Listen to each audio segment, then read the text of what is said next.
Sprint planning from start to finish. Let's get going.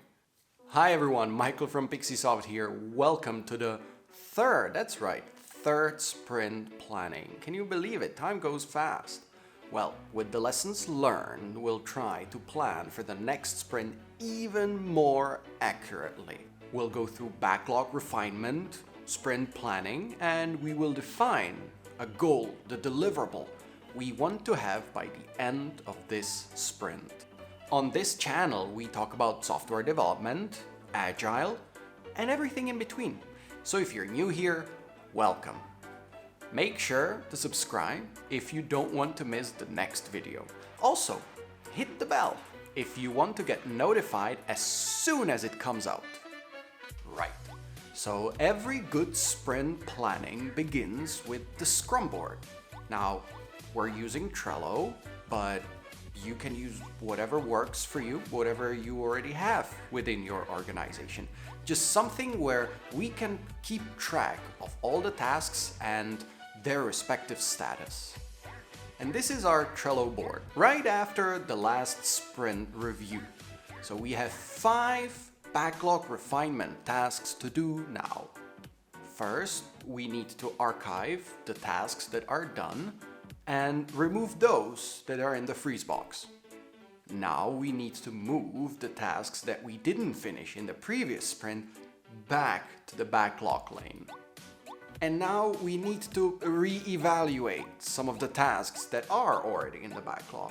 Perhaps we need to adjust the effort that's needed to complete them successfully. Now we need to add the tasks that are in the technical debt table so that we don't forget about them and that eventually they'll get done. And last but not least, we need to add the subtasks that we didn't know about prior to putting some of those tasks in the backlog. Perhaps something we learned in the previous sprint that allows us now to find these missing tasks that will need to get done in order to finish this journey to the cloud. Now we finally have a tidy and neatly organized backlog, ready to select the tasks for the next sprint. But first, we need to select the time frame. How long are we actually planning for? What do we need to account for? Well, the next sprint will have 7 working days. We need to plan accordingly to the number. Now, as you noticed, again, it's a sprint that will be longer than 1 working week. It will be 7 days. So that means we will overlap 1 weekend. So we need to account for that break in between and have enough smaller tasks that allow me to not take a big one right before the weekend. Now, there is of course this sense of linear progression to the tasks. Simply some tasks have to be finished before others can be finished. However, we now handily, that's an oxymoron, have some tasks in the technical debt area.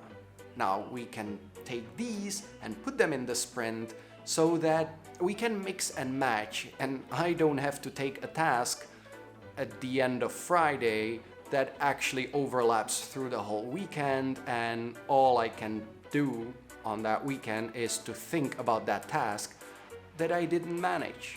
So for that reason, it's important to select enough smaller tasks to be able to just pick the right task at the right time.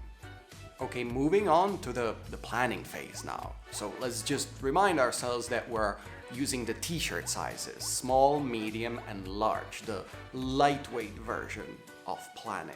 Small means an hour or maximum 2, medium means a half a day, and a large task is a task that usually takes the whole day. So with these sizes in mind and 7 days of work ahead, I will now appropriately choose the tasks that could correspond to that time frame and that I think I can realistically bring to life.